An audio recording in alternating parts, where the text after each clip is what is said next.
So just start by moving and always sinking. The sinking is always there. We're always in the field of gravity. We can't avoid it, but we can actually avoid it by not being aware of it. So we actually wake up to it.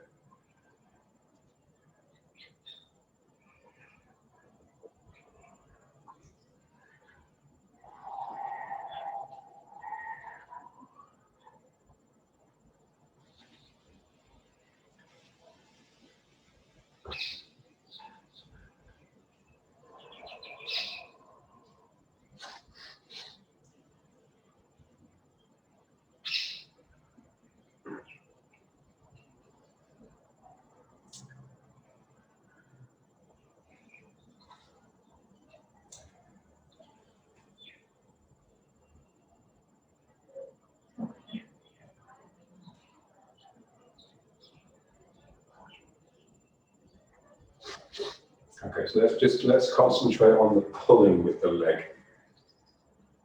So I'm here. So the obvious way to move is to straighten this leg and push yourself across. But now let's just concentrate on the sinking.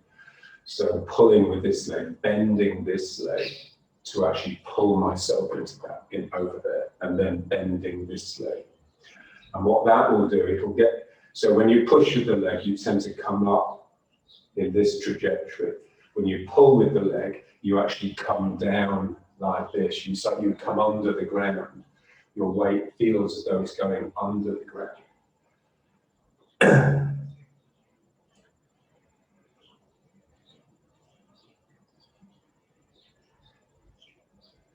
Yeah, so just trying to keep the danchen low.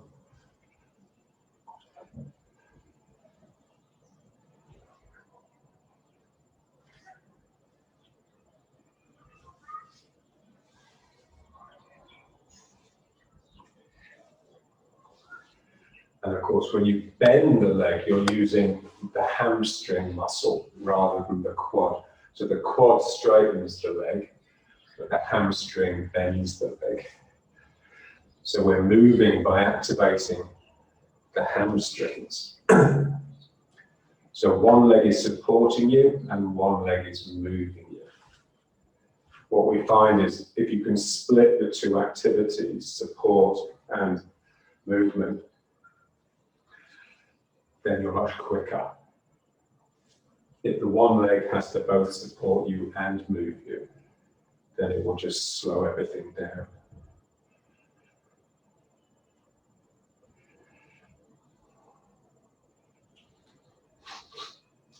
And of course, when you pull, when you bend the leg to move, then you're just really creating this riding horse round space between your legs, which is what we want. I'm pulling myself across.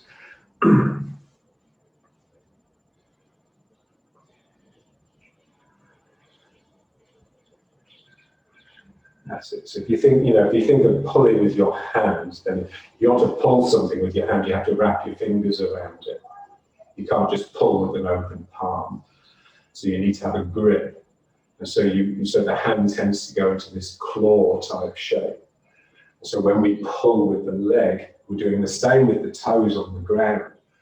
But the whole body seems to take on this claw energy, if you like. So the whole body becomes like a claw, which of course is yielding, is that yielding cup, that cave that we're inviting the world to come into. So pull, pull, pull. That's it. So just feel yourself pulling the ground, not just towards you, but also up. And what that does, it swoops you down. And so you're pulling the foot up in order to get yourself down. You're pulling the foot in this direction to get yourself to move in that direction.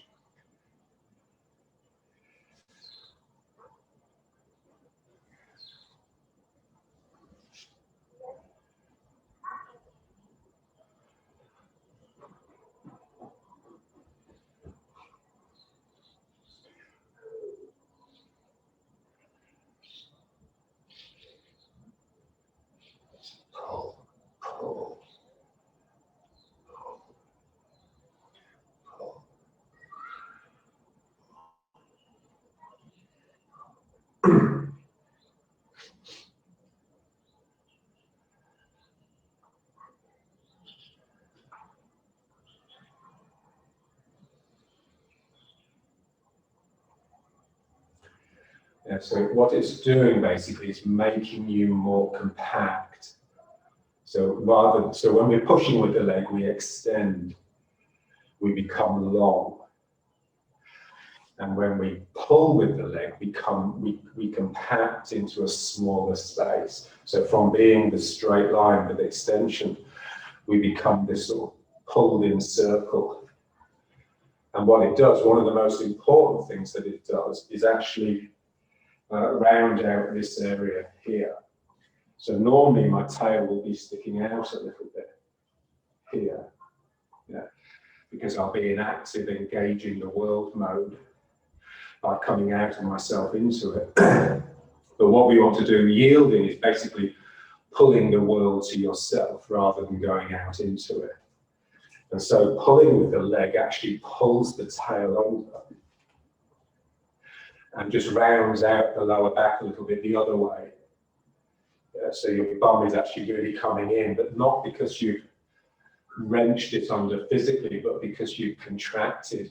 Every part of you was contracted into your center, into your dantian.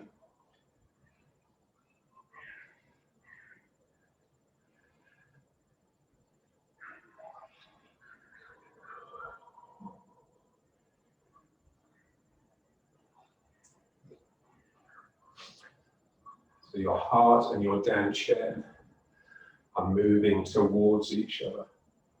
So every time I pull with the leg, these two centers are sucking down. So you end up really flat and squat with this almost completely heavy and collapsed. Yeah.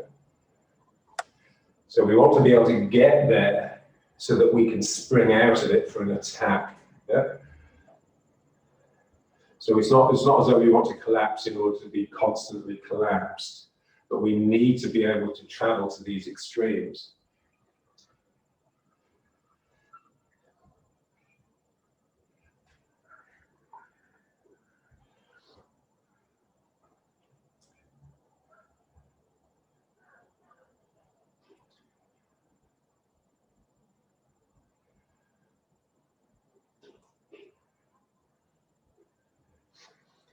Yes, it's the way that you would naturally become if you were like in real danger.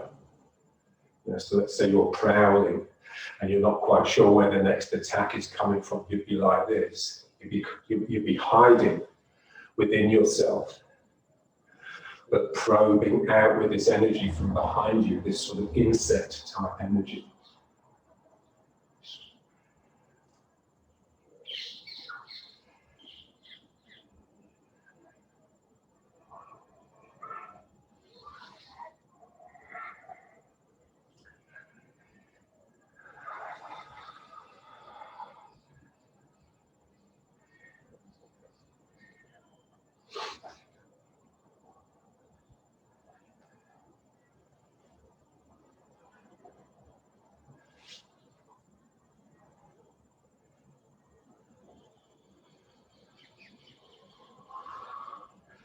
Okay, and now let's just settle down.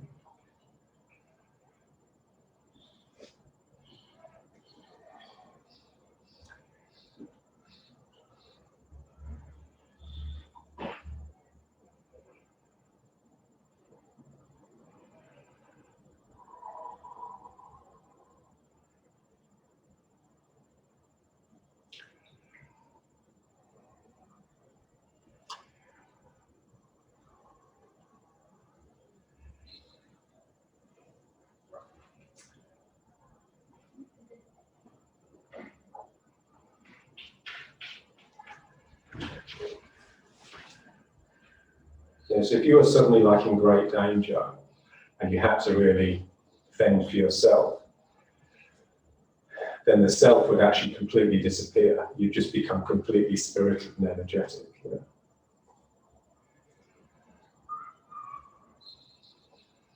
So that's what we try to do with this sort of work, is to withdraw the self, because it's no longer of any use.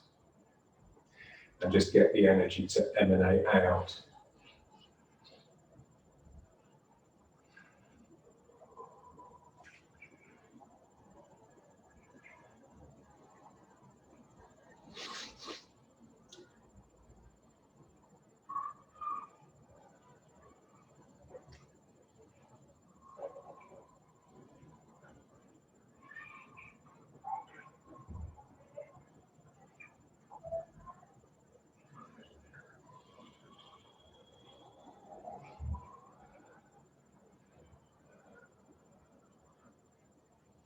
Okay, so now we need a chair.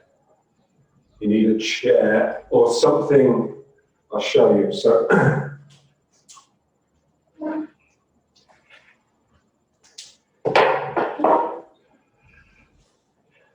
it could be a tabletop, or it doesn't actually have to be. What we want to do is just use something outside myself to move myself with the arm. Yeah.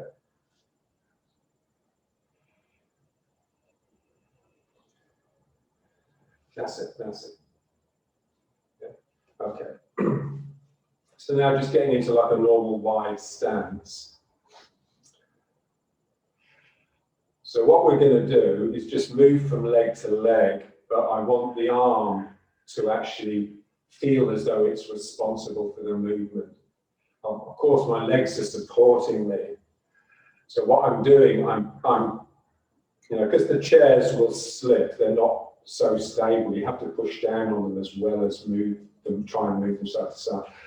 So I'm going to move my body in that direction by pushing the chair in that direction. So I'm going to push with my arms and just move my body into my left foot.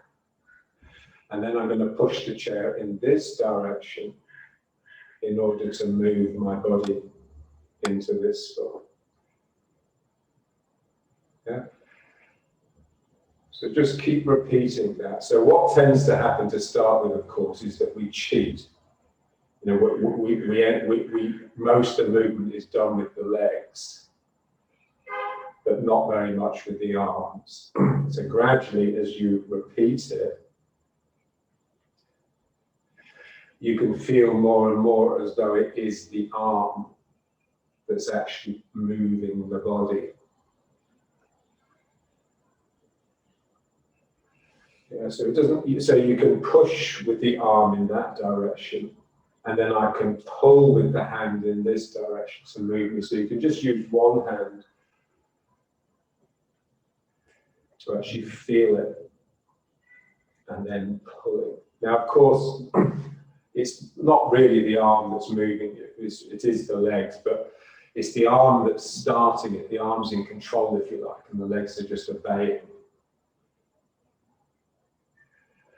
So I'm pushing. So I have to push down a bit as well, otherwise the chair will slide. Yeah? So I'm pushing down, get myself to move there, and then pulling and moving across. Yeah. So what we want to try and do is make sure that we get as much weight into the full leg as possible. So you really use the chair to drive yourself. So I'm really pushing in this direction to drive myself into this leg. And then I pull myself out. And now I'm pulling the chair in that direction to drive myself into this leg. Yeah, so we're just aiming for that full and empty. Yeah, so you can really feel how something in you has to release around the lower back so that this leg can be left behind and that this leg can be pushed into, and then moving across with the other leg.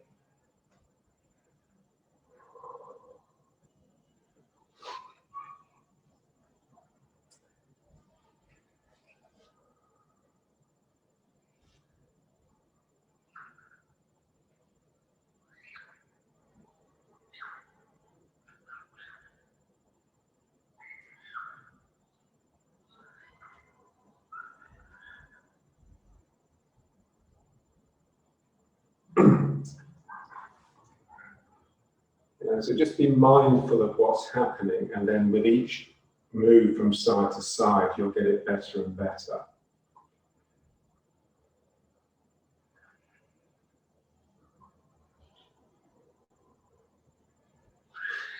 Yeah, so basically, you know, the more your legs can trust your arm, the more they will relax, the more wobbly they'll get.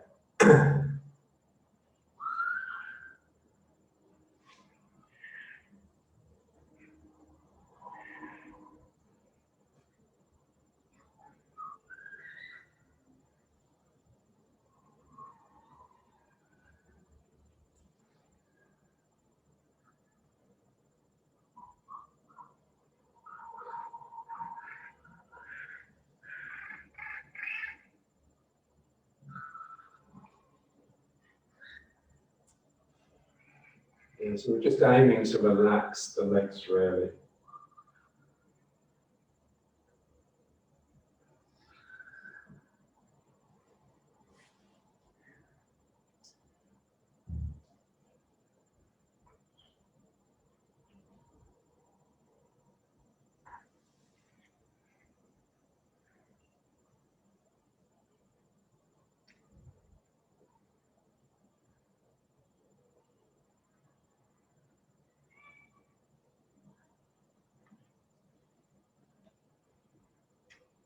So you want stillness, no movement to be your foundation. Yeah, so you're just still in one leg. And then you just start applying pressure on the chair in this direction. And just allow the situation to become more and more energetic, in the sense that there's something boiling, something wanting to move. And then you just allow the body to move with it. Yeah. And then here, just pushing here. So just apply a gentle pressure in this direction. And just feel something flowing up. And then let that move you. And so you're using the arm to generate a flow of energy. You're using force against the chair with the hand to get a flow of energy coming through you in that direction. Yeah? So you have to just really relax the legs, relax the lower back, relax into this, relax the shoulder, and then I can allow that energy to take me. Yeah?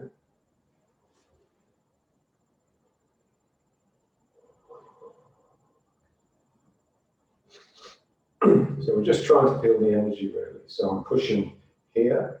If I can keep everything relaxed, then that will actually produce a flow.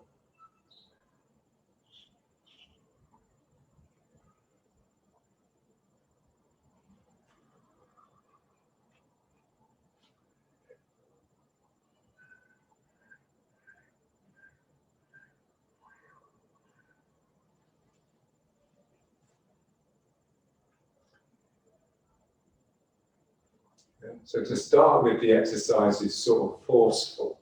To start with, you're just using forces to move yourself. But as you practice something, you want it to become softer and more energetic. So now I'm just pushing here.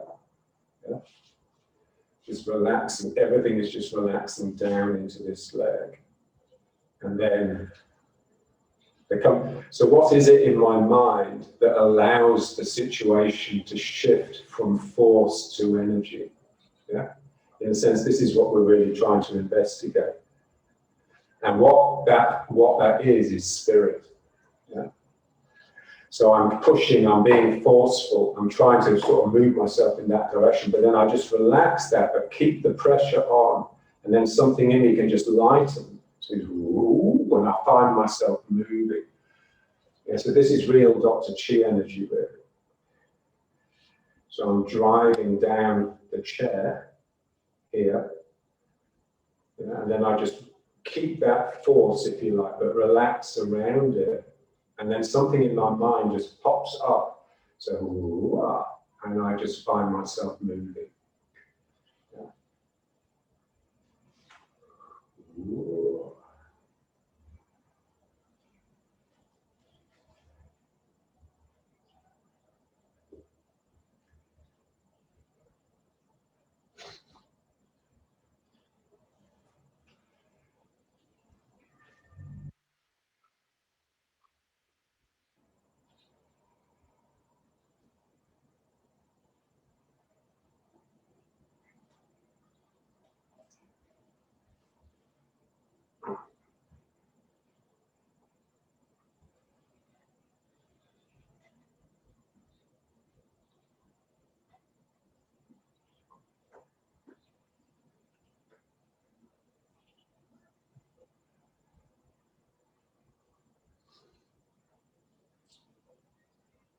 Yeah, so from a situation of heaviness, which is basically one of gravity and forces, I just soften around the structure I've built and just let something just pop up. And it's that allows me to move. Yeah, so this is what we're looking for. And so we work on gravity in order to find the levity. So I have to push down here, and something in me just comes up. And then that sort of releases me sufficiently that I can actually, and now I push in this direction.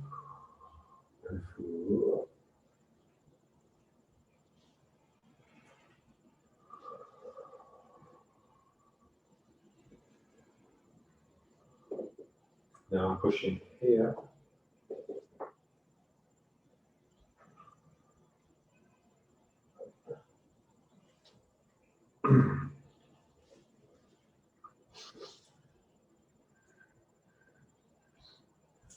You think of that beautiful phrase in the classics, that a fly cannot alight upon you without setting you in motion. Yeah. So obviously it's nothing to do with heaviness and force, because the fly is so delicate and light, But that touch, it sort of wakes something up, and up you come. Just watch Dr. Chi do the form, how he's got that bouncy, sort of springy sparks of spirit flying off him all the time. So I'm pushing down and something comes up. And if you can't feel it, then imagine it.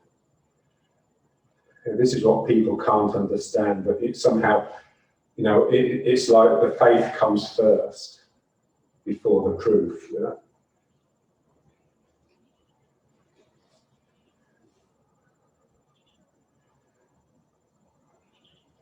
And so spirit is not of the physical world, it's not of the normal world. It's in that sort of that no man's land between the pure imaginary and the pure physical. And so there's something hovering around, just waiting to be caught. So,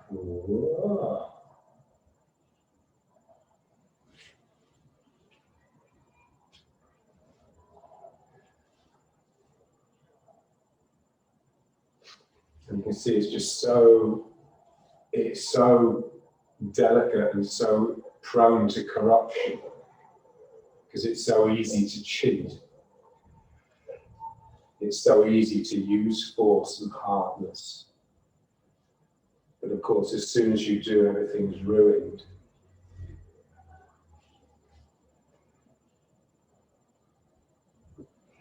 So I'll just push down.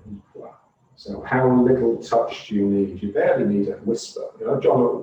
One of John's beautiful phrases, just a whisper, just a whisper. So, I guess the slightest touch is enough to generate a little bit of spirit that I can then move with.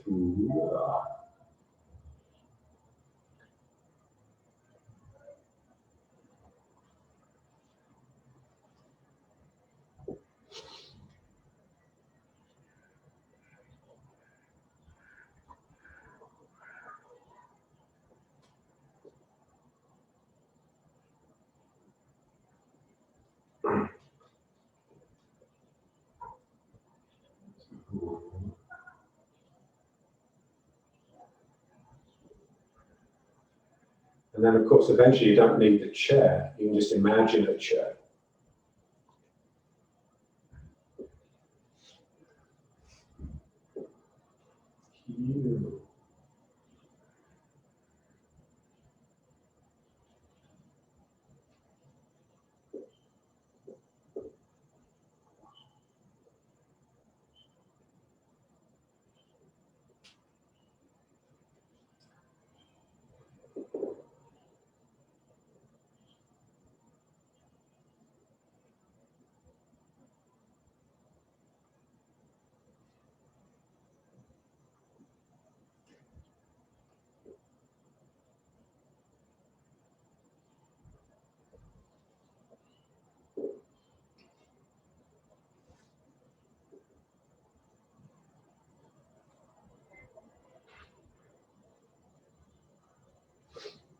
Okay.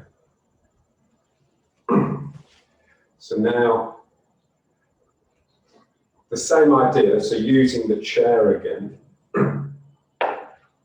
but now is all we're going to do is just go up and down. But what, so have the feet just like shoulder width.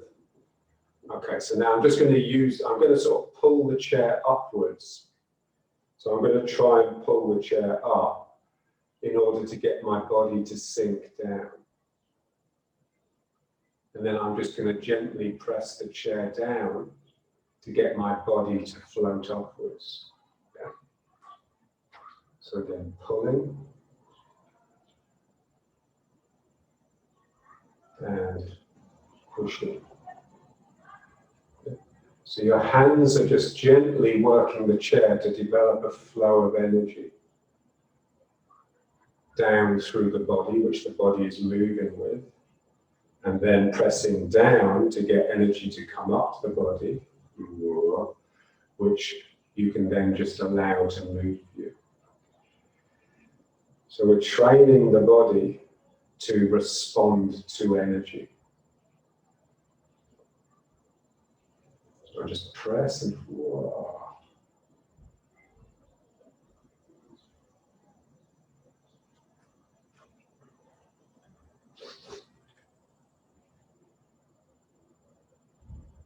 that's it. That's good. Looks good.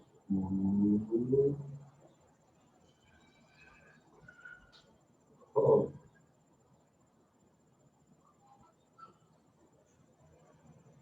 And push down.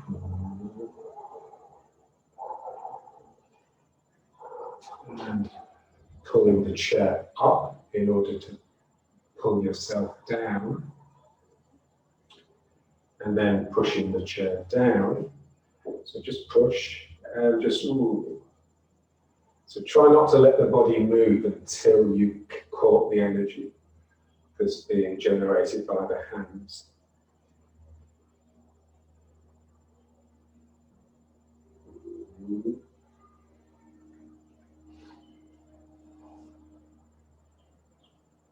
Yeah, so the energy moves first and then the body follows. So as I push down, there's like almost like an energy body coming up, and that's sucking my body up.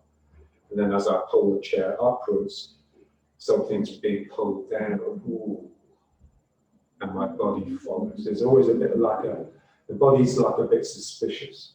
So it's always this slight delay. Ooh.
Okay, now let's just go side to side again.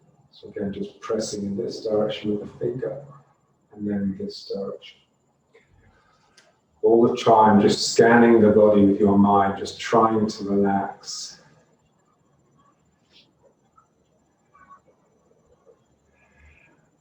Yeah, so that compassionate mind that's scanning all the time, that's it in a way, that's like our equivalent to the superego.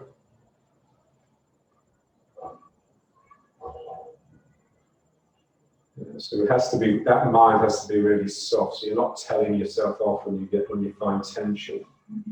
You just relax and soften it. So for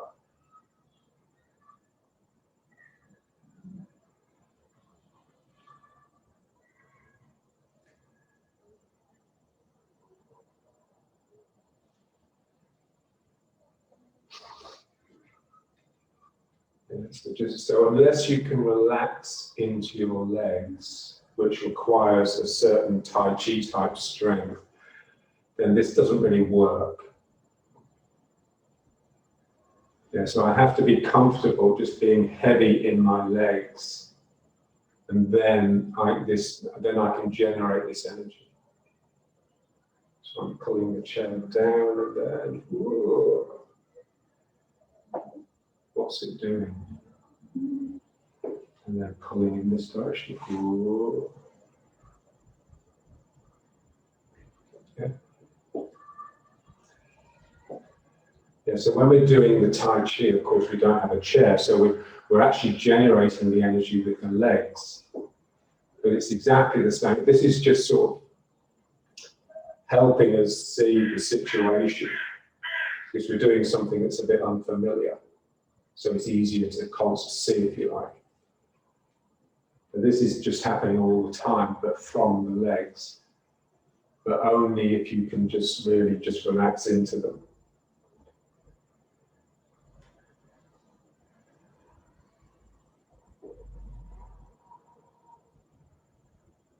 Yeah.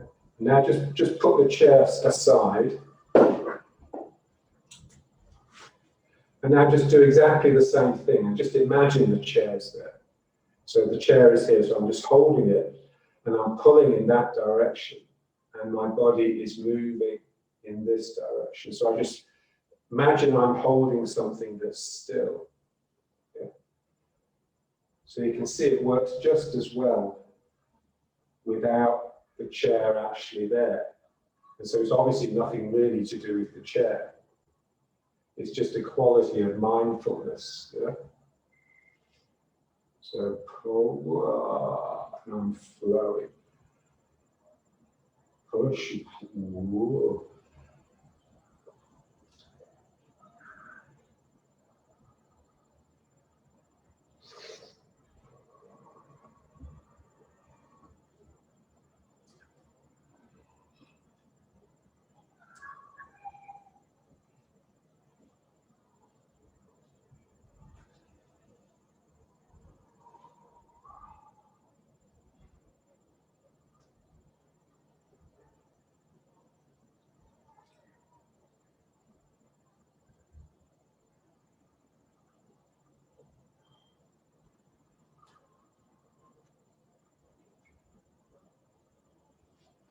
And then just the same thing, pulling up and down. Yeah, so just imagine there's like a shelf. Yeah, so you can try it like bookshelves or tabletops. Yeah, so just put the hands under the tabletop and press the table up, and let yourself just go down, and then bring the hands on top and press down. Yeah. So in my classes, when I've got real people, then we do this with each other. So one person's just standing there strong, and the other one is just using their immobility to generate this energy within themselves. And what's interesting about it is that, you know, after a minute or so, the energy starts manifesting in both people. Yeah, so as I press down on a person, that also brings energy up their body.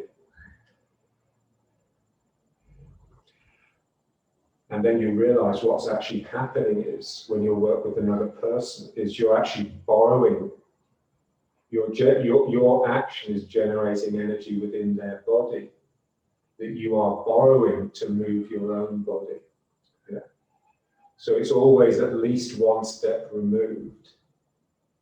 And it's the same thing here. I'm doing an action with my hands and my imagination to generate a flow in my own body, which I can then allow to move my own body. Yeah. Wow. And now I just press. Ooh, something comes up.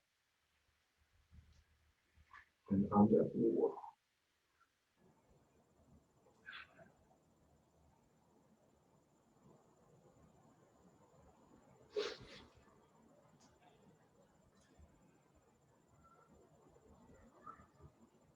Yeah, so if you want to get into energy, which I would recommend, then this is the sort of sensitivity and imagination that you need.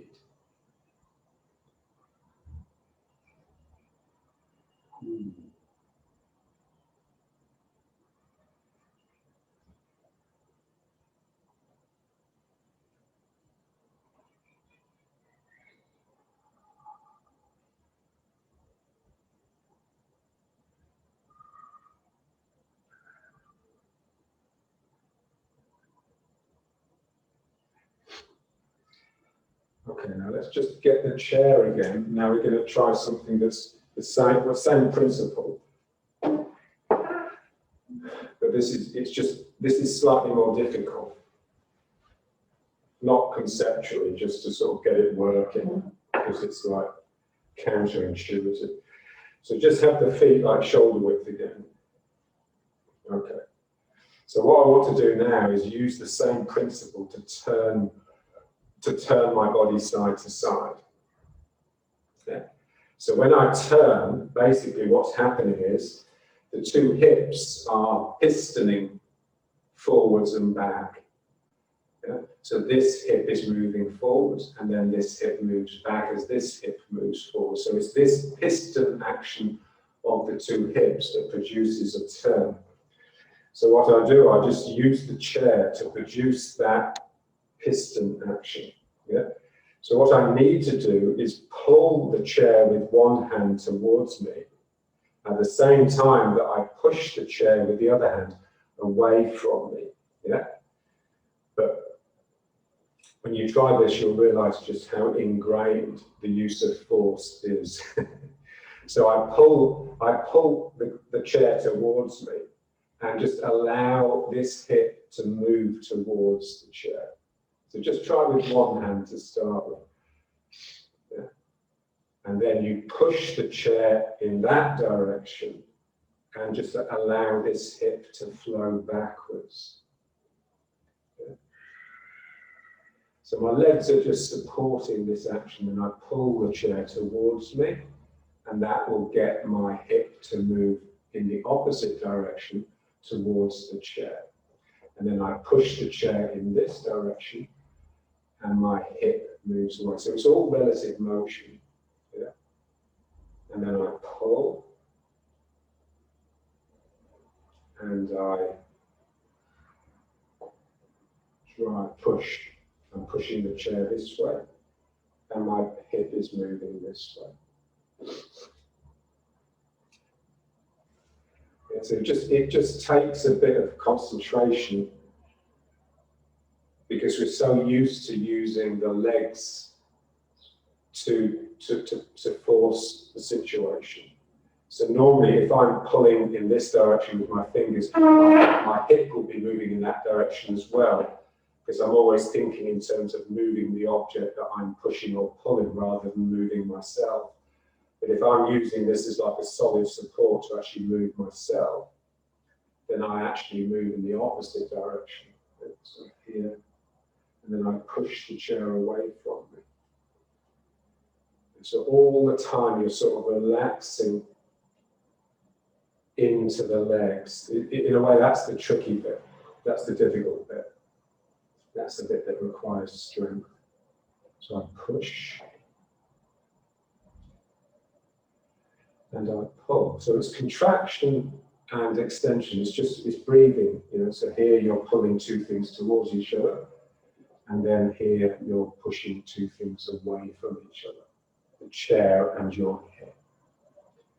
So here I'm pulling the hip forwards,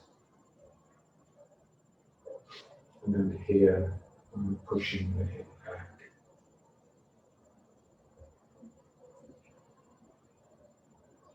Forwards.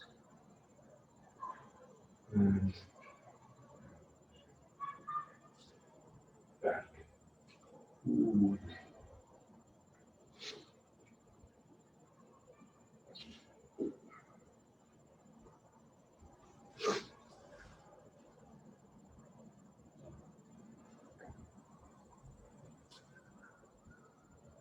So just remember, we're trying to separate out the components.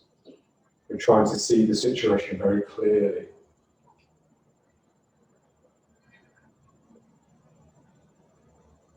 So here I push. So just don't let yourself move too soon.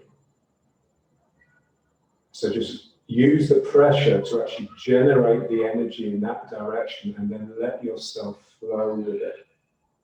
Yeah, so always having to look and make sure we're not cheating, because we always will. And the only reason we cheat is because we're lazy. We'd rather it got into automatic rather than actually having to be really mindful all the way through. And so just really guard against any automatic action, because it's just a sign that your mind has become absent, is actually thinking about something else. So here, this, I'm pulling here.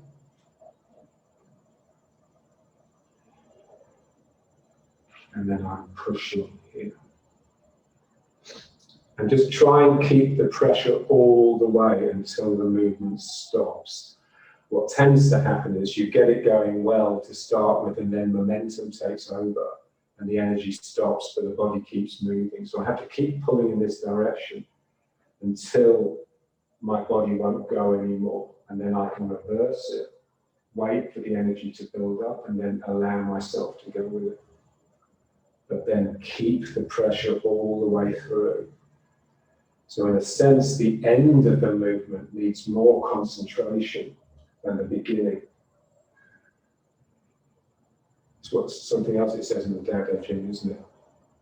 Attend to the end of things. And so we tend to have lots of enthusiasm and motivation when we start something, but find them difficult to complete. So basically, as you go further and further into it towards the end, you have to get more and more concentrated and more energetic. So here, start pulling the chair this way, and ooh, I just allow. Now I have to stay with this energy. I don't want it to break.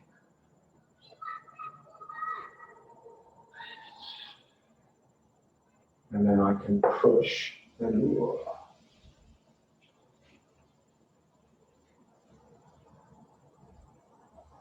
And I have to really stay with it, because otherwise it will break. And so remember, mind continuous, that continuous thread that never breaks. And it's basically, what an enlightened master is, just one that doesn't forget anymore, one that doesn't, one that's just, they're just burning through time.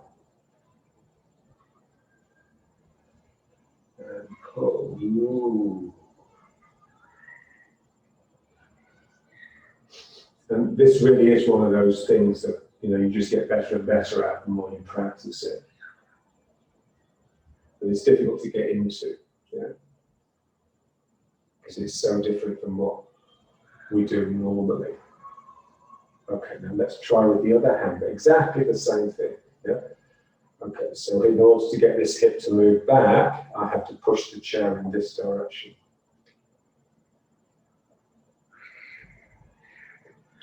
And then to get my hip to move forwards towards the chair, I pull the chair towards me. So,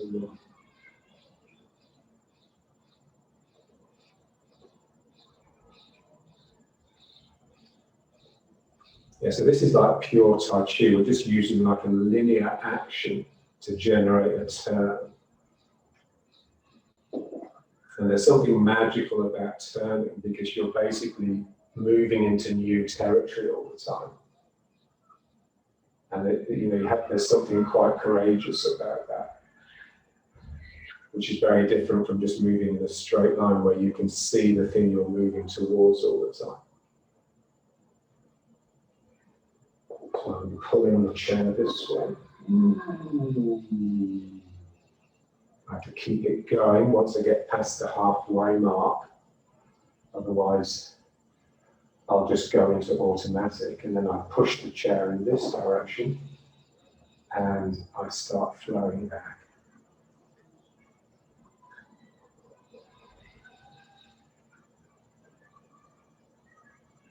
Pulling.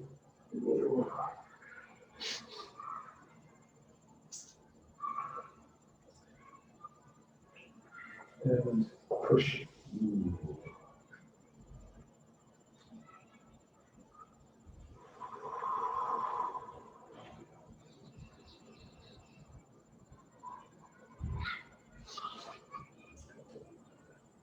It's quite interesting doing this when you've got a lucky group of people in the room, because the energy really shifts in the room. The concentration is that very sort of fine, delicate, soft use of force to produce energy, so the whole room becomes energized.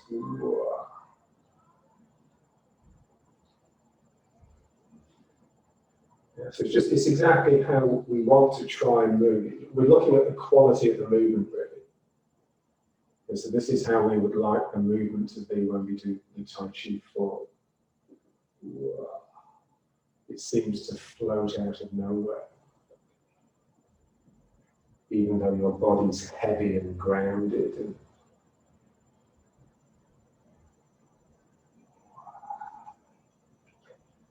And so you're using this heavy body to generate this light energy.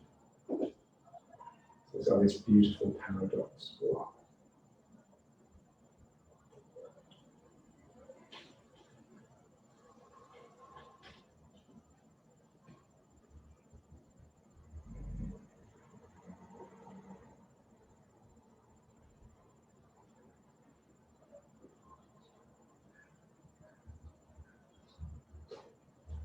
And now, just the same thing, exactly the same thing, but just using both hands now. And so this shouldn't be any more difficult, but every time we make a little slight change, there's like another mental leap we need to encounter. So I'm pulling with this hand towards me and pushing with this hand that way. And that is moving my body the opposite way that you'd expect. Yeah? And then I shift.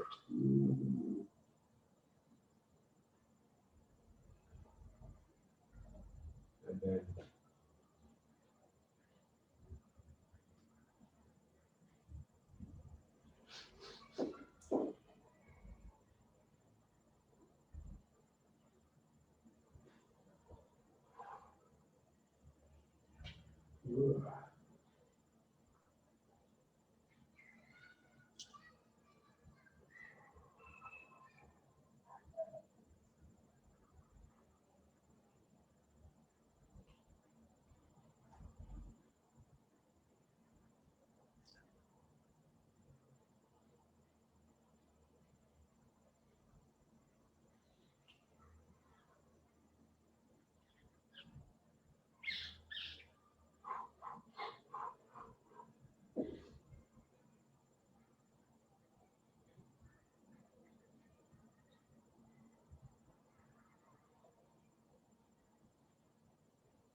so all the time trying to make sure that you don't go into automatic.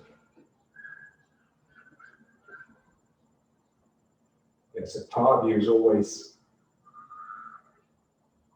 always pulling away, if you like, in order to see the situation. So that's the compassionate mind.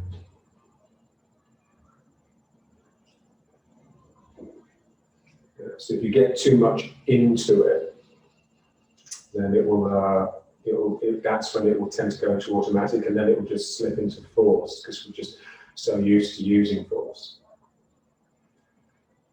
So it's always wanting to slip into the familiar. So there's part of me that has to be outside, looking at it all the time and just correcting.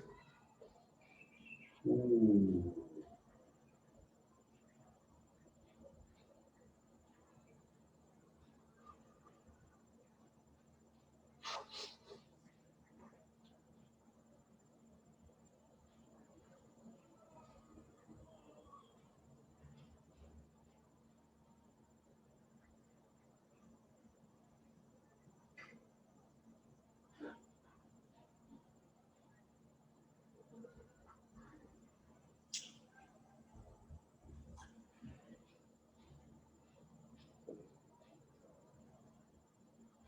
So when it goes into automatic, what will tend to happen is you will get tense around the sacrum. Yeah, so this is one indicator. So just try and keep the sacrum relaxed.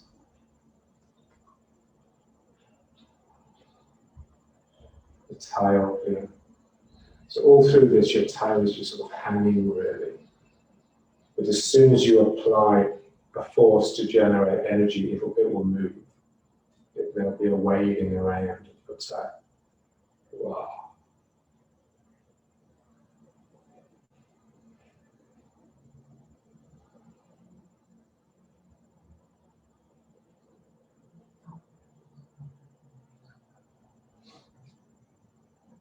There's something about turning that's tearing. You know, it's like much more than when you just move from side to side or up and down. There's something about having to shift your gaze, leave something behind and encounter something new. That's quite emotionally sort of tearing. Tearing. It's interesting, isn't it, that word? When you see it written in poems, you never know if it's tear or tear. In a way, it's the same thing. Wow.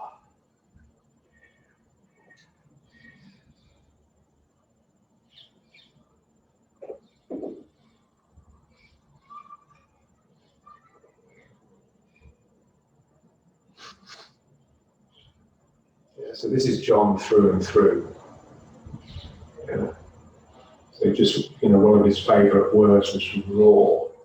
To imagine your skin has been flayed off your flesh and the skin is weeping. So it's that quality, it's like you're creating a wound that is bleeding.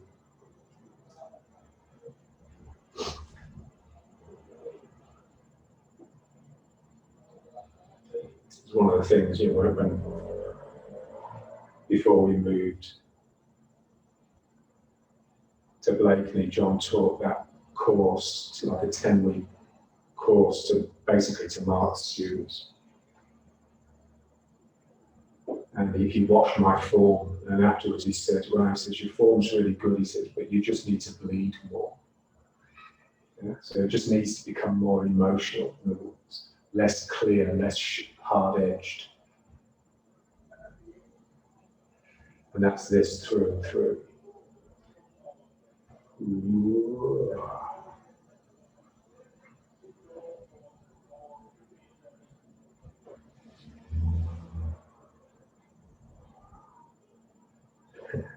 So easy to get it wrong.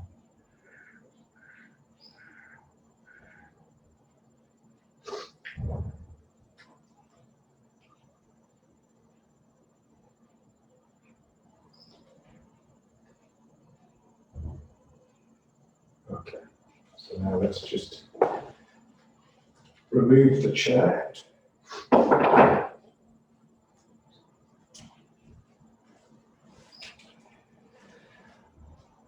Okay. And now just moving from leg to leg, but with that same quality. Yeah? So I'm pushing the legs down in order to generate a flow of energy. So I have to sort of just, this is what's so difficult. We're relaxing the leg at the same time that we're using the leg. Yeah? So I'm trying to relax the leg and just sort of flop into it at the same time that I'm squeezing with the leg this line of energy through me. And so my leg is relaxing, but something inside it is tensing in order to get this flow. Yeah? So if it was forceful, then the whole leg would be tensing, yeah? And I'd be moving upwards more than anything. Yeah? So I've got to stay down. So part of me is just always relaxing down. And then through that, it's like I inject this thin line of propulsion through my body. So I'm relaxing this way, but something is coming this way. Yeah?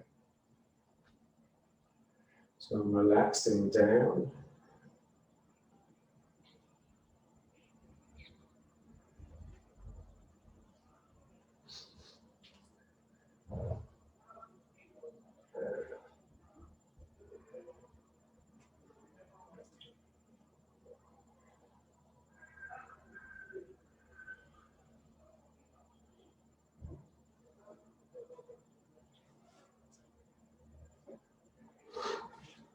That's it. Yeah. So energy is something which flows inside the body. And then it's my mind that allows it to move my body. So first of all, I have to get a flow of energy within my body. And then I can allow that. My mind can just say, okay, I'll go with it. And then you just go with it. Yeah. But the skill is in actually generating that flow. So that's just using the heaviness and then pressing into it gently. And something coming through and my body floating away with it.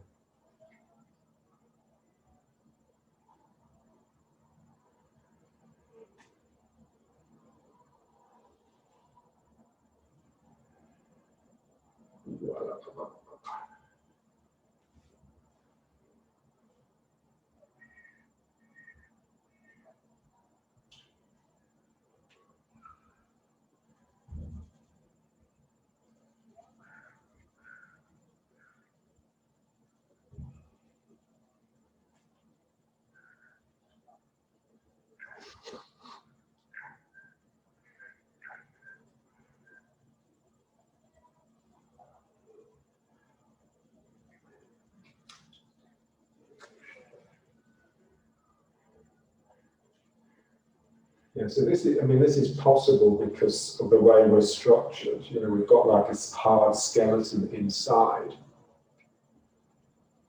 which enables me to generate force. But then I have these soft covering through which energy can ripple and can flow. Yeah, so we're like a real composite. We're real, you know, a bit like reinforced concrete in the way the steel lends it tensile strength and the concrete lends it compressive strength. So it's got these two different strengths. So the same with the body. The body is very useful in forcefully, but also energetically. It's that energetic aspect that we tend to have lost. Partly because force is just so damn effective. Yeah? But when you use it, you lose so much. You lose the magic. You lose the poetry, as John would say. So why?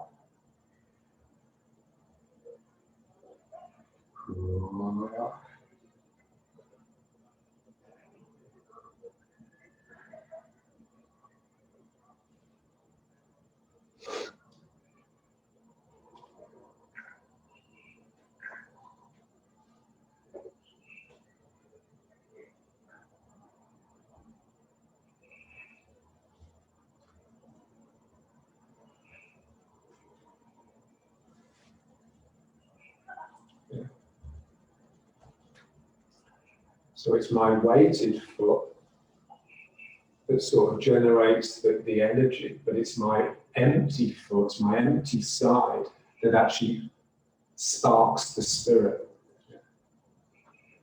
So there's always two realities in operation. So this is the reality of energy is very fluid. It's like flows. Imagine a liquid and there's all these sort of turbulent flows going on inside it.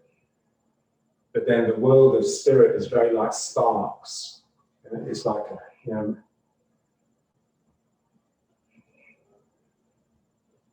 and so there's this flowing world that's being generated by this leg, but then there's this sparky world that's being generated by the tug on the ground of the other foot. And so we're using both feet all the time. Whoa. Because we need that spark to set, that's like the fuse, if you like. That's the ignition. We need that to set the motor going. There needs to be that jump at the very beginning to direct the flow of energy. So the spark, if you like, is like your intelligence. Like a good intelligence rather than a rational, logical one. It's the thing that starts everything going, wow, there's a lift. And that comes from my empty foot.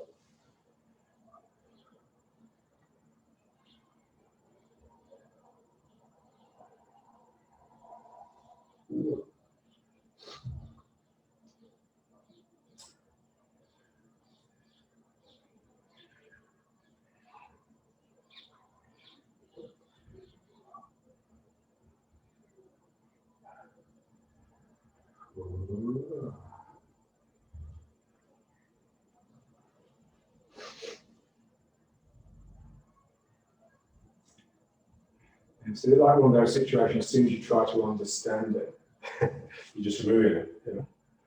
You just have to let it. You have to build it up gently like we've done today. Take time. And then just let it sing for a while. And then what John would say is, then just forget all about it until the next time you need to practice. Yeah? So you need to give it time to consolidate, to actually grow. And so all these things like planting seeds, really. So this leg is generating the energy, and this leg is generating the spark.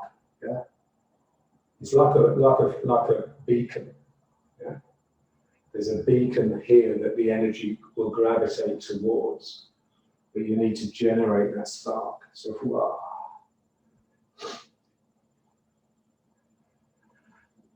So the sparky side is the spiritual aspect, if you like.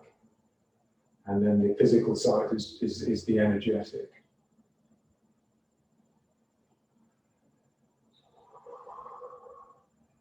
So my body is producing the energy, and the energy moves towards the spirit.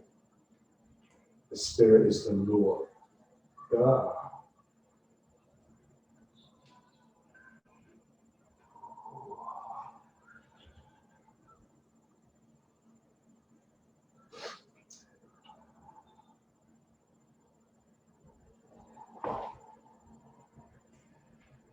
So we're just looking at how these things, they're all slightly out of phase. Yeah? And by going really slowly, we're actually making them even more out of phase. And then we get this sort of stretchy, elastic quality, which is so important. So basically, we're just trying to turn the body into like a big ball of elastic, really. Yeah.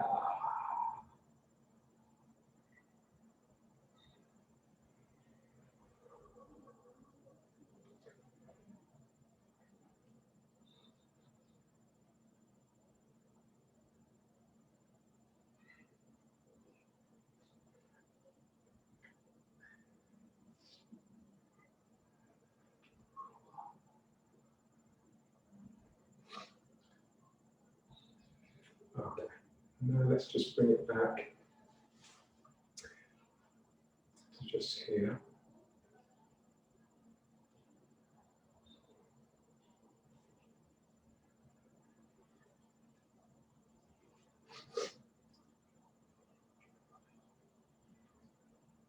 Yeah. So you should just be able to just very gently just force one leg, if you like. So I'm just going to push this leg very gently down in order to just produce a flow of energy through my body.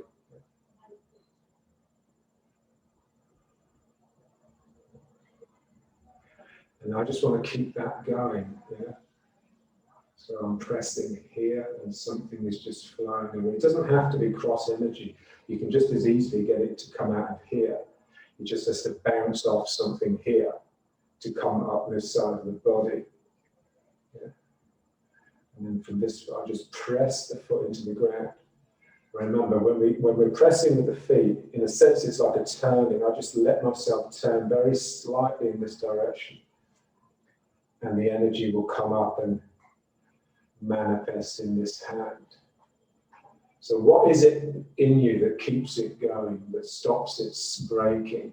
It's concentration. Yeah?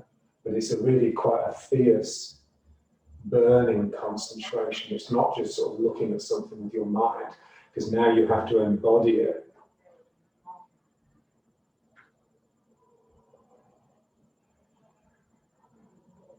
Yeah. So that's yeah. So you can just you can always use your body to produce energy.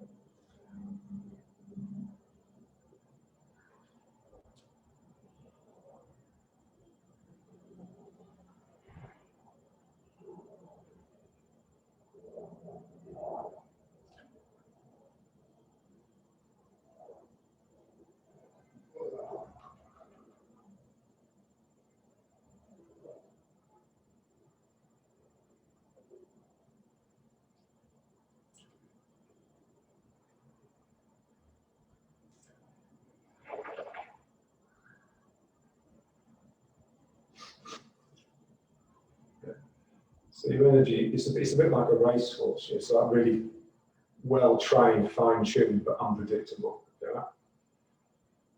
So my daughter Ty, she's really into horses. Yeah? So we're sort of watching horse racing all the time. And it's just, I just love them, those horses, because they're so highly strong. They're just rearing and bucking and prancing and sidestepping and dancing, basically. So those jockeys have to be real total experts just to control them. But our energy is very similar. Yeah? This is what John was so good at. He's so good at just getting his mind out of the way and just letting his energy take over. Yeah? So that's what really we need to be able to do, but we really have to trust it then. And it's always going to get you into trouble. This is the problem. So basically for me, bourgeois life, it's a bit like obeying the rules all the time, but always trying to stay out of trouble. We don't like confrontation. We don't like a fuss. We don't like a mess. Whereas energy and spirit is all about getting into a complete mess.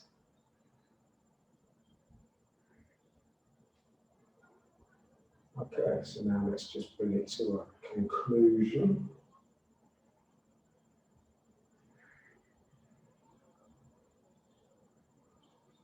So just bring it all back to the down chin. Yeah, so you're just putting the horse to bed. Yeah, I think horses, they generally sleep on their feet, so they're always ready. So you put your spirit to bed, but it's there waiting to leap out.